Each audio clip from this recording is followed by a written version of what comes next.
স্বাস্থ্য এবং সুস্থতা আল্লাহর দেওয়া সবচেয়ে বড় একটা নিয়ামত। এই নিয়ামতটা যদি আমাদেরকে পেতে হয় তাহলে আমাদের খাবার দাবার, ব্যায়াম, জীবনযাত্রা, লাইফস্টাইলের প্রতি সবসময় খেয়াল রাখতে হবে। অন্তত প্রতিদিন 30 থেকে 40 মিনিট আমাদের ব্যায়াম করা উচিত, অন্তত হাঁটা উচিত। 30 থেকে 40 মিনিট হাঁটা উচিত। পাশাপাশি আমাদের খাবারের প্রতি যত্নশীল হতে হবে, পুষ্টিকর খাবার দাবার খেতে হবে, পরিমাণ মতো খাবার দাবার খেতে হবে।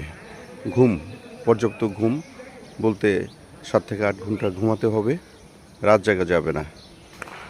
মোটামুটিভাবে ব্যায়াম, পুষ্টিকর খাবার দাবার এবং আমরা যদি বিশ্রামটা ঠিকমতো নিতে পারি, ঘুমটা ঠিকমতো হয়, তাহলে অবশ্যই আমাদের স্বাস্থ্য ভালো থাকবে, আমাদের জীবনযাত্রার মান উন্নত হবে। ধন্যবাদ সবাইকে।